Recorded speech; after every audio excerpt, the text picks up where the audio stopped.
So welcome, everybody. Really looking forward to this conversation today. We've been trying to put this together for a long time, and really, really happy we finally made it happen. In fact, on that note, I want to give a quick shout out to the guy who really made it happen, which is Jonathan Ornstein, our friend at the Krakow JCC. Shout out to Jonathan for connecting us with today's guest. His name is Wojciech Smoleń, and he is a guide at the Auschwitz Museum. And the reason I've been wanting to talk about this for some time is this is a very interesting subject for many, many reasons, but we wanted to come at it from a different angle, kind of an insider's angle.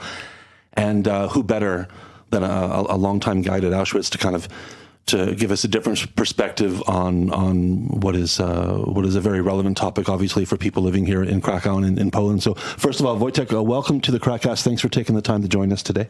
Hi. All right. So first of all, I also wanted to make it clear, and this is an important point, that Wojciech is not a representative of the museum. He's not speaking on their behalf. He is not the official voice of the museum at all. He's just here as a very knowledgeable person about the topic, obviously, and his opinions are his own. So let's just make that clear right from the start. So Wojciech, actually, you have an interesting family connection to Auschwitz. Could you just tell us very quickly about your background and the connections to the museum? Sure. So it's rather simple. My father and mother worked in the museum for many years before I was born. So I basically knew the museum from the start. I don't remember the first day when I came to see the site. It was always there in my life in some way. My father was a prisoner of Auschwitz, and after the war, he became the director of the museum.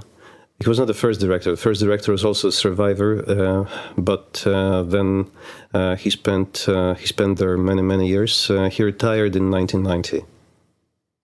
And how long have you been working there as a guide? I started doing this work in 1993, to be exact. So 27 years. 27 years. So you know what you're doing by now, I hope. So do I. All right. Tell us, what are the kinds of qualifications or training required to be a guide in a place like Auschwitz? So let's say many years ago when I started, it was different than today. Today I think it's more structured and more organized. I simply had to learn stuff by myself, and there's a certain number of required books you have to read. There's a certain aspect of historical general knowledge you have to present before you actually become a guide. And then there's this exam, which consists of basically two parts. One is an exam where you have to write answers to questions, and or answer these questions. In my case, I had to answer questions, but now, today, people have to write these answers. And then there's a second part where you walk around the site together with people who are basically examiners and ask questions, and you have to answer these questions. And of course, these answers must be accepted. And when you're successful in all this, you're basically granted a license to guide around the site. I remember for me it was really stressful, and comparing it with my studies, it was a full-year university course that was required to actually pass the test, pass the exam. Do you have an idea about all the guides, all the different languages they offer the tours, and do you know roughly how many guides work in Auschwitz as guides? As you can guess, these numbers change almost every year, but I think it's around 350 guides right now. 350? Yes. Wow. People with a license, it doesn't mean that 350 people are on site every day. And any idea, and again, let's just say this right off the top, because we'll come back to this theme a couple of times, that the last year is in no way typical or representative of how things generally work. 2020 Not was at all. Weird for lots of reasons. But would you know on a typical day, or maybe on a Saturday or a Sunday, because I imagine there are more visitors on the weekends, how many guides might work on one particular day? I mean, in other words, how many groups might go through the museum? And again, as you can guess, summers are different than winters. Summers are more busy, so we're talking about more people coming and more guides also available. But I'd hesitate to give exact numbers. I'd say around 150, maybe 200 guides. But again, I don't know the details of this from this side. That's okay. We'll take your educated guess as a pretty Educated good guess is about 150 guides. That's fine. Now, with so many guides, I'm curious about this. With so many guides, does the museum kind of do they take steps to ensure there's a kind of uniformity among all the guides? In other words, a visitor in this group will have the same experience as a visitor in that group, or would you say there's quite a bit of variation from one guide to another in terms of the visitor experience? By all means, there is a variation. Each person is different. We are presenting the same historical information, we're presenting the same historical data, of course, and the same historical site. But each of us is doing it in a very different way. It's all personal experience, not only talking about the knowledge, but also personal, let's say, emotional approach to the site, and also to the visitors, of course. Do you get any kind of feedback or evaluations? I mean, because in many ways, and this will be my next question, in many ways, this is obviously a very, very unique workplace, but at the same time, it's still a workplace, and some of the general rules apply as they would anywhere else, I suppose. And one of those, I suppose, is, again, some kind of evaluation about the job that you're doing. And so what do you get, as a guide, what kind of feedback do you get from the museum about what kind of job you're doing? This is great, you need to change this, more of this, less of that, etc. Of course, two ways of looking at this feedback. One feedback is provided by the museum. The question is whether it is provided or it is not provided. Generally, it's, I think, very hard for the museum to organize any form of structured way to provide feedback to guides. What we usually rely on is the feedback from the visitors themselves. At the end of the tour, I think you can see whether people are satisfied and are happy with what you have presented them with, or there are certain issues that bother them.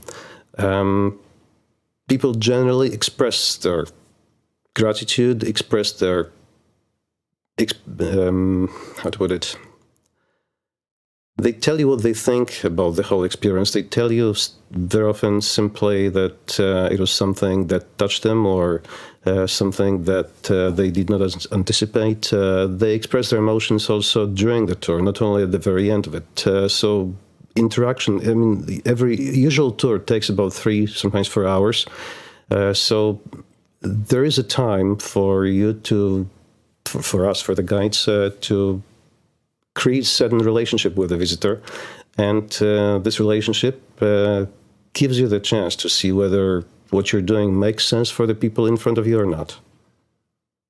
When you meet people socially away from work, and you get the inevitable question, so what do you do?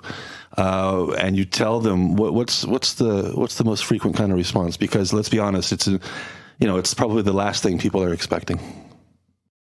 Usually the answer is, the reaction is confusion and surprise. It's, for many people I noticed, it is difficult, or at least it takes a second or two to think what to say next. So there is a certain hesitation before the conversation continues, yes. Let me go back to something you said a minute ago. You mentioned that when you're getting feedback from the visitors, the people in your groups, they tell you very often in emotional terms, their evaluation of the job that you did. And I was going to ask this later, but since you mentioned it, I'll ask it now. I imagine when most people go there, most people are first-time visitors, of course, and they react on an emotional level, which is normal and natural, and that's to be expected. I mean, if you don't react on an emotional level to what you're seeing, there's something wrong with you. But at the same time, it seems to me with something like that, you also have to approach it from an intellectual level as well to really understand it. Understand the historical, political, social, et cetera, forces at work here, and the bigger picture. So whereas a first-time visitor might react emotionally, you, as someone who understands this from a different perspective, you have maybe an intellectual approach to it as well, and maybe the emotional impact is always there, of course, but it's less than what it was, or less than what it would be for a first-time visitor. I guess what I'm getting at is that how can people who are reacting emotionally throughout throughout throughout their visit and throughout everything that you tell them. Is it sometimes hard to make them understand intellectual questions about, historical forces and, the facts and dates and numbers as opposed to the human aspect of it? Does this make any sense? Just pretend that it does, and just. Okay, let's pretend. But do you get what I mean? They're interpreting everything on an emotional level, whereas you are discussing things from an intellectual, academic perspective. So first of all, I wouldn't entirely agree on this, saying that I present everything from this academic intellectual perspective. No, I think emotions and the presentation of the site are also important. And although I myself believe that, and I try not to do this really, I don't want to become really emotional on site when I speak to people. People become emotional, this is true. And this is really the time when I feel that there's a need to pause, to slow down, to maybe skip certain points in presentation in order to give people time, to give the visitors time to live through their emotions. I think this is more important than adding another fact, another number to the whole history. So there is, I think each time I meet visitors and I spend with them some time, I believe there is a need to find a balance between how much facts and how much history I present, and how much room is left, how much time is left for emotions and for, let's say, experiencing the site on emotional level. Maybe let me go back to another question you asked before about this feedback. Most of the visitors come to Auschwitz, come to the museum once. But not all of them. There are visitors who come to Auschwitz, to the site, several times, sometimes several times each year, bringing various groups. For example, let's say students or school groups. They come with teachers. The teachers are on site for the first, for the second, for the 10th time, and so on. And we have also visitors of this kind, visitors who come to Auschwitz not for the first time, but numerous times. And when we speak about feedback, they can give you really good feedback because they can not only see you, but they can see other guides at work and they see how they present this whole thing. And then they can also give you certain ideas or ask questions that otherwise would not come to your mind, right? Being there once, you have only a certain amount of time to ask questions. And then we come for the next time, for another time. I think the questions you asked are different, and this can also inspire the other visitors, when we speak about a group of students, for example, to let their emotions rest and then start thinking on intellectual and more, let's say, academic level. And then they begin to ask questions about history, about numbers, about other things. Dr. Mike has a question for you. Yeah, I was always curious, when you are interacting with these visitors, are there any types of, say, misconceptions that they often have or things that people just didn't realize that they only learn once they're there? Because, of course, most people are aware of Auschwitz-Birkenau as being a work camp, a death camp, but they might not realize the scale, or there might be aspects of that they never really realize, that it's not until they actually talk with you or visit the site realize the truth, the nature of that site. Are there any kind of like misconceptions that you often come across that surprise you, but they learn something new there, anything like that? So, of course, there are misconceptions. People very often come with a limited knowledge, historical knowledge about the history of the Second World War, especially when we speak about the Second World War taking place in Eastern Europe.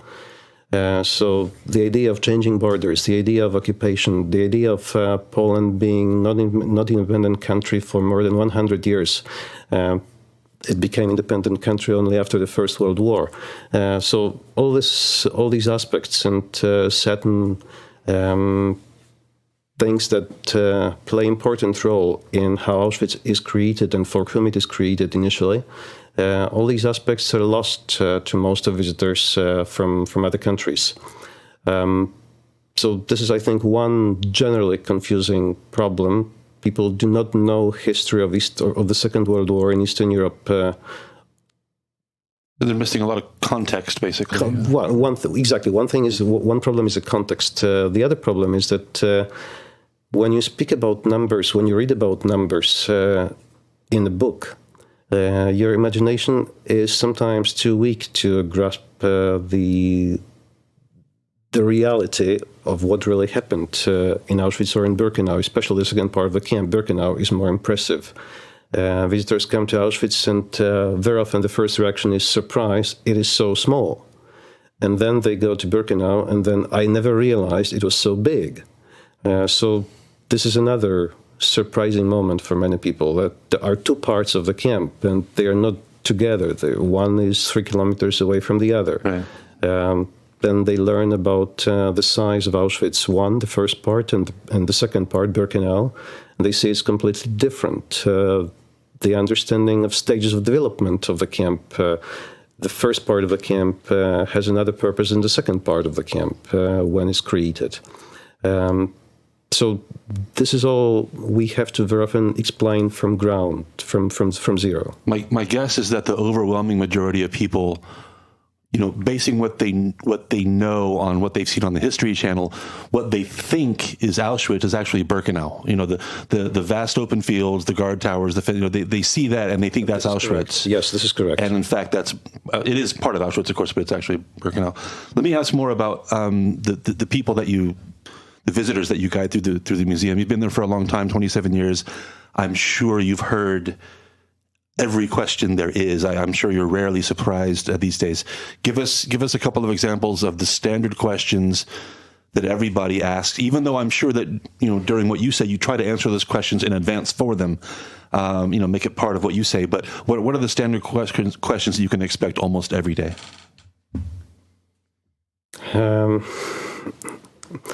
Okay, on a lighter note, where is the nearest toilet? Yes, I was not expecting that at all. But to be more serious, people generally begin to ask questions only after some time. It's seldom that we have questions before I start talking. So it's usually, let's say, the first 20, 25 minutes of my presentation, I don't really encounter questions or some details like what was the electricity like, or was the fence under electric current, or was the sign Arbeit macht frei also in Birkenau? These kind of questions, they are the first questions. And then understanding that the camp was actually created for the Polish prisoners, that amongst the Polish prisoners were also Jewish Polish prisoners. This is becoming more confusing for people. And because people are associated exclusively with Jewish prisoners? Very often, yes. Yeah. Very often trying to explain to people that Auschwitz is really an international camp and the people of various nationalities were there, and not only Jewish people. It's also a second step forward, let's say, in their understanding of Auschwitz. I have to ask, and you can choose not to answer if you want, but I have to ask. As long as we're talking about the questions that people ask, there must be, and again, you don't have to answer, there must be dumb questions, like the kind of questions that make you say, are you serious? But they are serious. What any really dumb questions come up that come to mind? Okay, one question that's really stuck in my mind was a question asked by a lady from a group when I was talking about the selection taking place in Birkenau, and I was talking about a doctor in the photograph who is carrying out the selection, and she interrupted me in the middle of the sentence asking, is this floor also original? Is this floor original? The room where we were standing, okay. Is this original? So that's what was on her mind. That was what the floor. This is one thing what was on her mind. The other thing is she actually interrupted me in the middle of the sentence to ask this question. Best time. Good timing, huh? Yeah, some people just don't have a sense for that, waiting for that right moment to ask a question, I guess. But yeah, yeah, we can chip in the yes, we know somebody like that here, Dr. Mike. Well, I also had another question because an issue with the Holocaust, of course, is how should I put it? Skepticism. More bluntly, there are people out there that deny that ever happened. Have you ever encountered people like that actually visiting there, say, asking questions, not believing what's being presented? And I'm not saying not believing because it's just so difficult to accept that something so horrific could happen, but because they honestly believe that this never occurred and this is all some type of, say, conspiracy or something along those lines. Have you ever had to deal with those kind of people, or if you have, how did you go about talking with them? Of course, I'm aware of the fact that these people exist, but I have to admit that in my 27 years of work in the museum, I never had the chance to encounter anyone who'd openly say straight in my eyes, I don't believe in what you're saying. I don't believe this happened. What you're saying is basically made up stories. I never had an experience like that. No. And no other guides mentioned anything like that to you as well? I know that years ago, I don't remember exactly when again, but years ago, for example, one of the people who are known who visited Auschwitz was David Irving. So then we can talk about a person, I think, who is known for generally, well, in British court he lost the case, so I can say I think he was linked with the Holocaust deniers. So he was there. He was there. Yes, he was there. He was there with a guide, with the Russian television, with one of our guides. And well, I guess they have what he was saying there. As I said, I wasn't there. I wasn't listening to him. I wasn't with this particular group, but I simply know he was there. So, keeping on the subject of the visitors to Auschwitz, now tell me if this has changed, because the last time I was there was about 7 years ago. But there was, and maybe still is, again, you tell me, there was a recommended minimum age of 14 years old for visitors. Recommended. They can't enforce this, basically. And I guess the idea is that people under that age are not able to kind of intellectually understand where they are and behave themselves accordingly, right? First of all, is that suggested rule still in effect today in Auschwitz? So the short answer is yes, it is. Okay, but if somebody wants to bring their child, it's 8 years old, they can if they want to? It's parents' discretion, yes. Parents' discretion. So, on my last visit there, and one of the reasons I haven't been back in 7 or 8 years is because that rule about, the suggestion rather, about being 14 years old, it doesn't take long to see that there are plenty of people who are well over 14 years old who also don't know how to behave themselves. And I'm talking about cell phones. I'm talking about just, guess where I am, making calling their friends back home, talking loud. I saw guys, and I'm not making this up, guys taking pictures of them. So look at me, I'm escaping from Birkenau, tangled up in the wire of the fence, and I can't take it. You must see and hear behavior that is clearly out of bounds. Can you give us a couple of examples of that? And what can you do when people are just being, just completely disrespectful and rude? So it all depends on what kind of behavior we're talking about. Sometimes it's enough to politely ask people to stop certain types of behavior.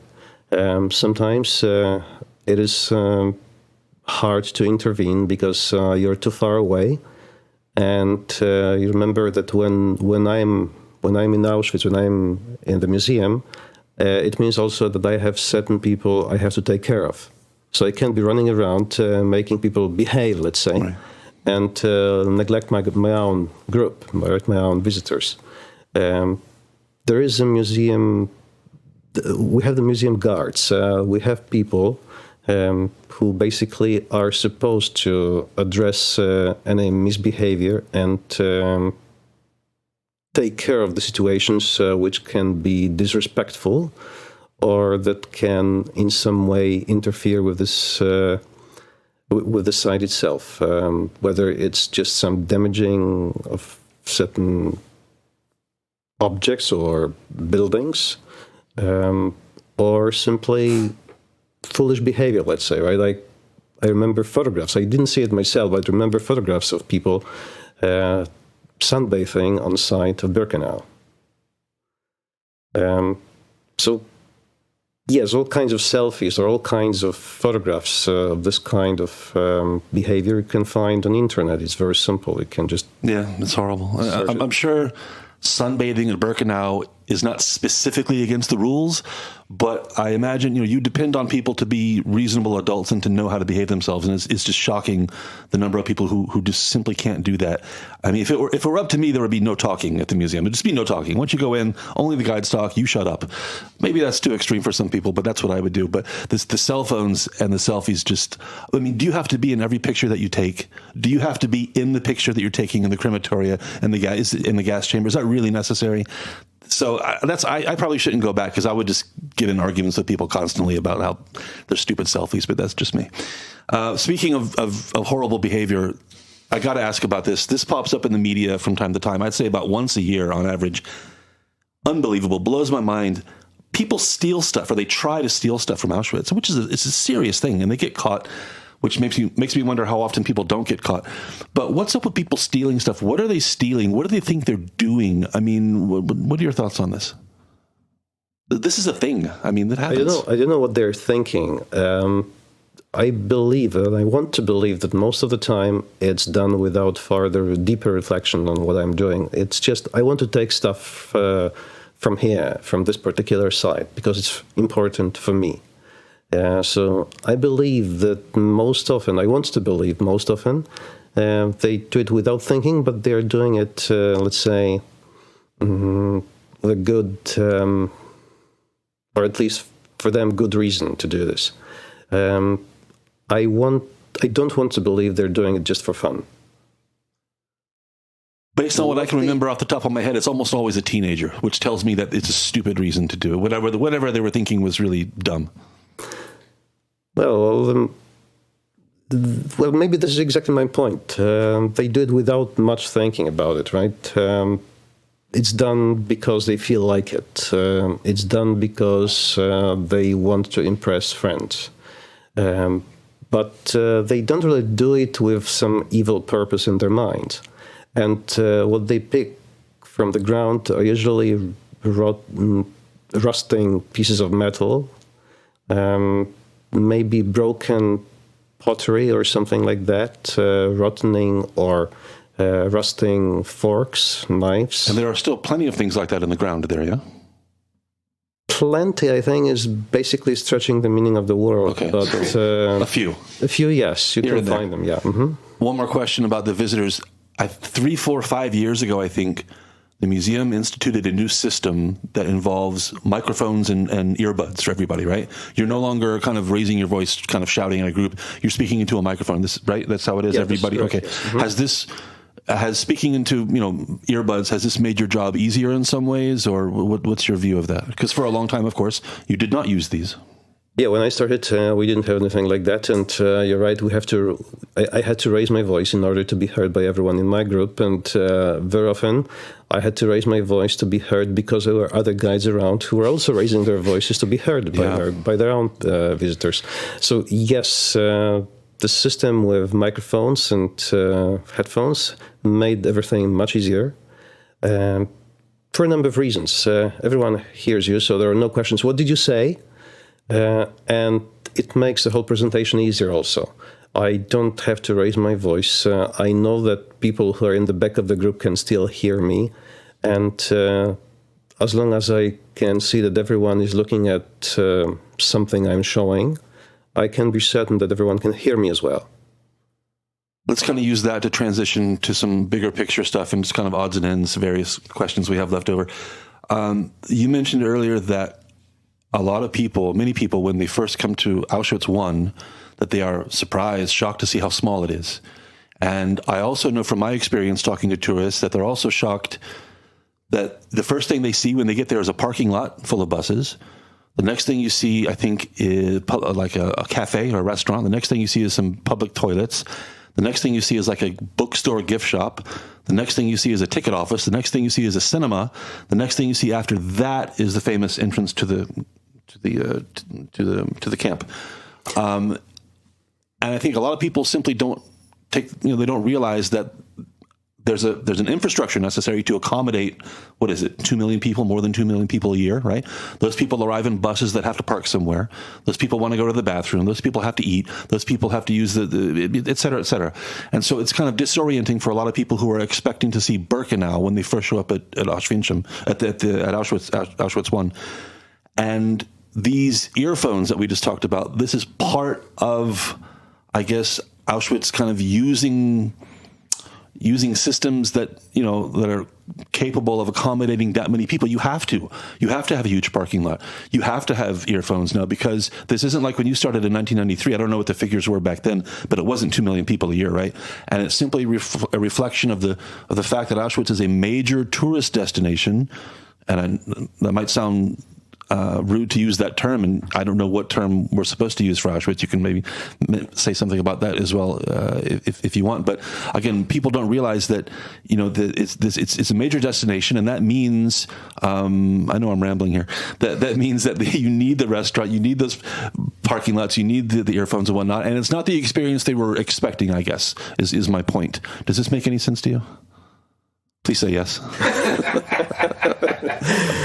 They're expecting a solitary emotional experience, and that's not what they get, especially in the summertime. They go there and they're waiting in lines, and they're waiting to, so their bus can park, and they're waiting their group's turn. And a lot of people don't understand that this is the way it is now. Well, first of all, I believe we have to explain that most visitors to Auschwitz do not really know how many people generally come to Auschwitz each year. So the number of 2 million people come as a surprise to many when we say this number to the visitors when they ask. It is over 2 million now, right? Something like that, just over? I'm still hesitating using the present tense right now, okay. But yes, it was 2019. More than 2 million people came. Yeah. This is correct, and it's been it was like this for many years before as well. With a figure of 2 million people is a surprising number, and was a surprising number to many, to most of my visitors, to most people I spoke with. They didn't expect that. They didn't expect lines. They didn't expect so many buses. They didn't expect crowds, and yes, it did come as a surprise to many, and I think I have to disagree with what you said. People do understand there is a need for a toilet, because this is one of the first questions they ask usually. Well, I know they do understand. we all agree on the need for toilets, but it's just odd to see. They weren't expecting that. They're one of the first things to see. Eat. Yeah. So this is not. I don't think it comes as a surprise. What comes as a surprise is that they enter the site of the former camp, which is called a museum. I think the confusion for many visitors, for most, in my case, when we speak about English-speaking visitors, usually from the United States or other English-speaking countries, the surprise is that what we call the museum is actually the former camp. Because when they hear they're going to the museum and they're going to see Auschwitz, they think they're going to see two different things, two different places. They're going to see the museum of exhibitions, and then they're going to visit the site itself. And then the fact that the exhibitions and photographs and everything we show to the visitors is actually presented in historical buildings, this is what comes as a surprise. The museum is in the barracks of the camp. What comes as a surprise is that this toilet, this restaurant, is actually located in the former camp buildings. Right. We often don't say it, but the car park itself, the place where the buses park, this is the future roll call square for the camp. The camp, the camp was never expanded to that point, right? But it was planned to become the future roll call square for Auschwitz I. I see, like the prisoner assembly point, basically. Yeah. You mentioned the exhibitions. I'm sure they've changed dramatically since you started in 1993. I think maybe 15 years ago, they started a move towards the multimedia, screens and storytelling through pictures and whatnot. It's very different than it was then. Do you think this is, they try to keep it modern and maybe relevant, I guess, as a museum. You think this is a good direction to go to keep it evolving and changing? Well, I think, by education, I'm a biologist myself, so I believe evolution is a good thing. So also in terms of historical presentation, evolution, I think, is a good thing. And there is a new exhibition being planned in the museum. It's actually planned. It's a question. The question really is when it'll be realized. When we'll be able to take people through this new exhibition. What's it focused on? Can you tell us? The history of the camp, but Okay, maybe that was a dumb question, but I thought there was like a different angle. Or at least you're not asking the toilet. I don't know because, that, yeah, that's true. I wasn't part of planning for this exhibition, right? I know that this exhibition is going to combine two ways of looking at the history of the camp, through individual stories and general numbers and general history of the camp. Well, that is kind of the trend that you mentioned through individual stories and storytelling. That is kind of the, putting the human face on it. Individual people with a name went through this camp, and it's not just, huge historical forces and statistics and things like that. The camp, Auschwitz I, is still organized primarily, most of the barracks are dedicated to victims from certain countries or communities, right? That's how it was for the longest time. Is it still mostly set up like that? So let's put it this way. Because in the previous question, you also assumed that the exhibition changed. Actually, it didn't really change very much from the time I started guiding.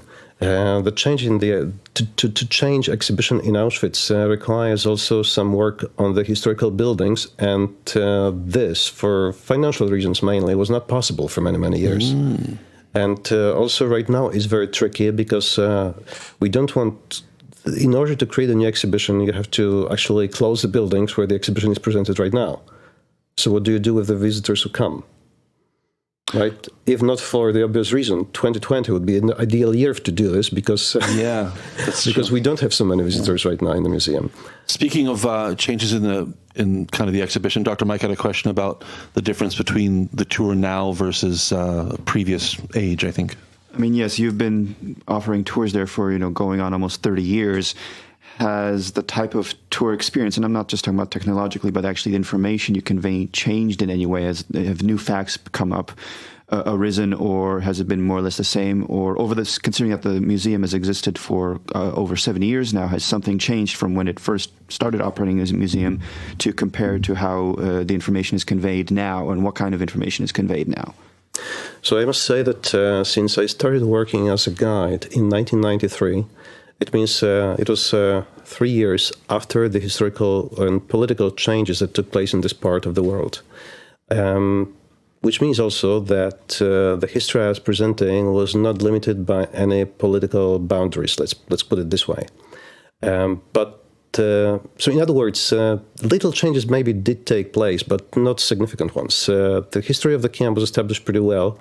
And maybe certain numbers, certain figures would have changed, but not to a degree which would change the whole picture.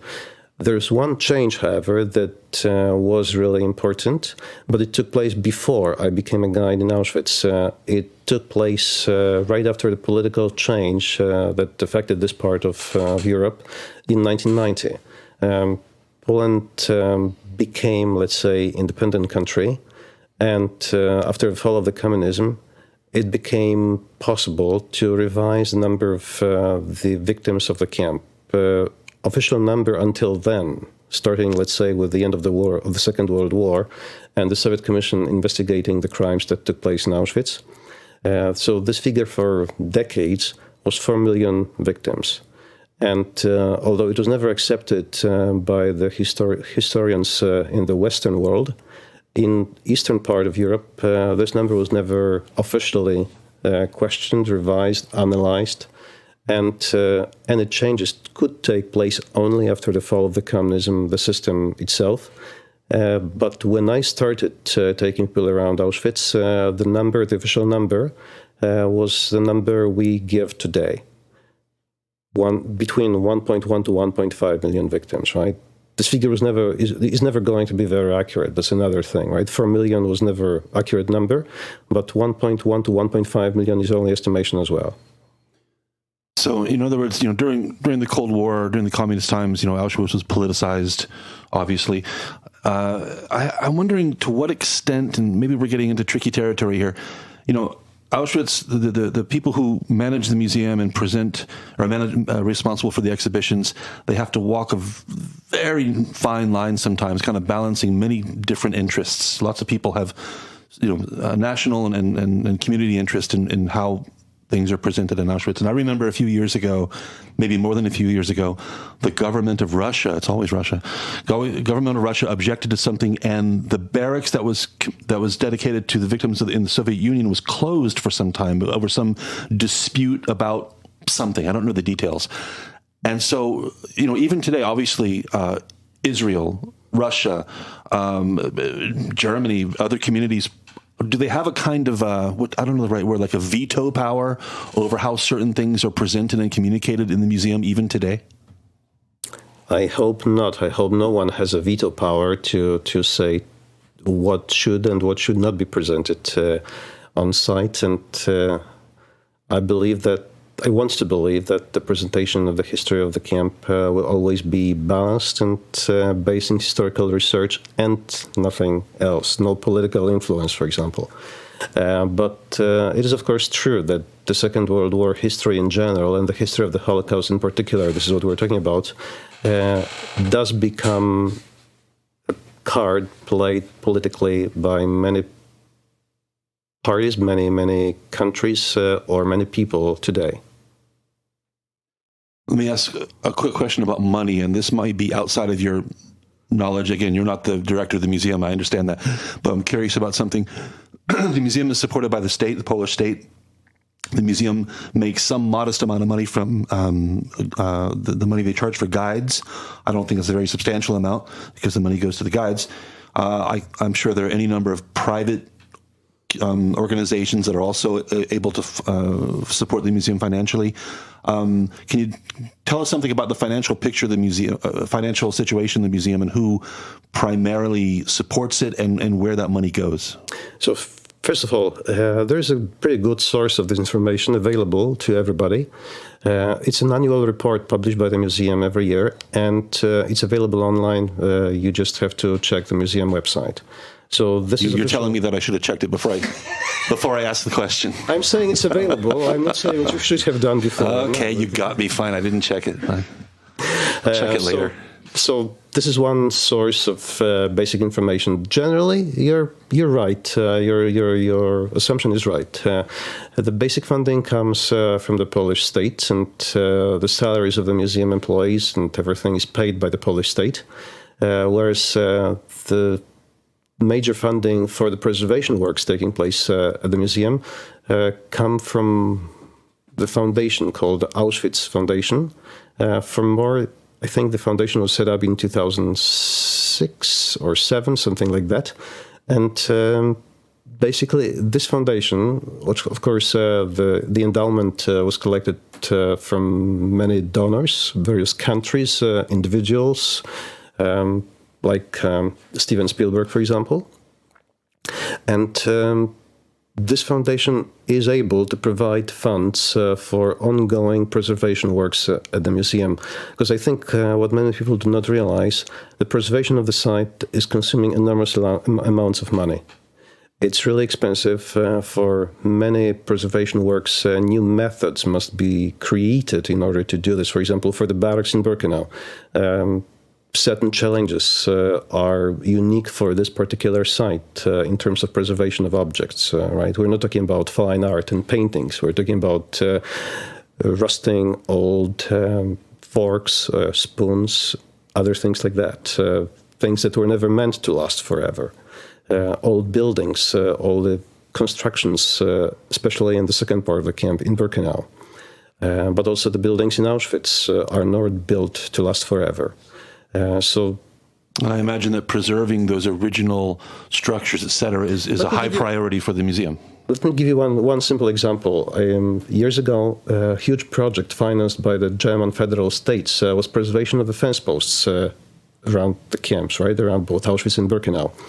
And no one does it. I mean, nobody is presenting fence posts like that. If one is falling apart, you build new one. So because it's a fence post. Because it's a fence post, right? Yeah. It's Who cares? Of value. Who cares? It's not. But these are no ordinary fence posts. Mm-hmm, exactly. Interesting. I got to ask you this. This is interesting to me, and I hope it makes sense. A lot of people are surprised to learn that Auschwitz is a town, right? And 60,000 people, 70,000 people, I don't know. And for them, this is home, and they know that they live in the shadow of this museum, kind of, commemorating the one of the darkest chapters of human history. But for them, they want to live a normal life. And very often development projects become controversial there. I remember when they wanted to build a McDonald's there, it was a big deal. You can't have a McDonald's close to Auschwitz, you can't have a shopping mall, et cetera, et cetera. Slightly off topic, I know, but this is interesting to me. What do you think about the larger community around the camp and their desire to have a kind of a normal life in spite of where they live? Any thoughts on that? So when I speak about Auschwitz and Oświęcim and their coexistence, I think the major problem here is the fact that Oświęcim is the name of the town, and Auschwitz is also the name of the town. It's just in German. But no one else is able to pronounce Oświęcim properly, so everybody calls it Auschwitz. We noticed, for sure. For people living in the town of Oświęcim, I think many, maybe most, have mixed feelings about the existence of the former camp and the museum right now. I think people would believe that without the existence of the camp, without the existence of the museum, the town would have a more normal life than it has right now. But of course, things historically happened, and this cannot be changed. And I think we, or people living in the town today, are forced to accept the fact that the history of the camp is going to influence and impact their lives, everyday lives today. Of course, nobody waking up in the morning is thinking about the existence of Auschwitz. But on the other hand, when we expect investors to come to Oświęcim, they will always take into account the name itself, the name of the town and the place. Let me ask you about one more thing before we let you go. It's a subject that comes up very often on our show, and it appears in the news, say once a year, basically. When somebody, whether a media outlet or somebody in a foreign government, refers to the Polish death camp at Auschwitz, and it becomes huge, huge news, and everybody gets really angry, understandably. And we want to educate everybody, and then we forget about it, and then it happens again a year later, and we go through the same process over and over and over. When you hear these foreign magazines or some government official in some other country refer to the Polish death camp, do you just kind of roll your eyes and say, here we go again? Or what is your reaction to that? Fortunately, I think this didn't really happen recently. But after 70 years, you could expect bigger newspapers and TV stations to be more conscious about using the name and vocabulary. So sometimes you roll your eyes. This is correct, because people say just from the top of their head, the camp in Auschwitz or death camp in Auschwitz in Poland. They think about geographical location. They don't think about, most often I hope, they don't think that this camp was created by the Poles. But when I speak about serious newspapers, let's say Los Angeles Times or let's say New York Times, I think if in the article published by the New York Times you find a sentence starting with Polish death camps, there's no excuse for that. There's just no excuse. As I said, there could be more editing into this. Well, actually, I'm sorry, I'm going to interrupt here because, and I think this is something that I would definitely point the finger at the American media, because as a first, I would think it very unlikely that the most obvious geographical association that you would have with the name Auschwitz would be Poland in the first place, particularly, and I know this couldn't sound like a dig, but like a lot of people in the US don't necessarily have a very good idea of European geography. Sounds like a dig. Sounds like it. But okay. Most recent example, by the way, came from Italy. It was just a few months ago. It was an Italian newspaper, so... Well, that's arguably more forgivable in the sense that they know it's in Poland. But I mean, I can tell you that with the exception of Auschwitz, I couldn't tell you which country all the other well-known work camps, death camps, concentration camps are in. Sobibor, Belzec, Treblinka, Majdanek, Dachau, Helmno. Yeah. Well, Dachau's in... Well, it can all be redeemed with using the term in Poland today, or just being more careful in Poland generally, I guess. I mean, I think it's going to happen again. It's going to happen for all, as long as they're giving, the interns the job of researching these Polish death camps, and, they hand the press release to the guy who reads it, and that's how it happens. It's just, it's not malevolence. It's just ignorance and just laziness most of the time, I think. But anyway. Wojciech, we want to thank you very, very much for coming in. We really appreciate it. Also, thanks again to Jonathan Ornstein of the Krakow JCC for connecting us. We really appreciate your time, and we hope you'll come back again someday to talk about it. Other things. I'm looking forward. KrakCast.pl. Go there, check out all of our back episodes. We're coming up on 300 episodes, believe it or not. Thanks again to everybody who hit the donate button, the bright, shiny yellow donate button on our website. We appreciate that too. Thanks for listening, and we'll catch you next time on the KrakCast.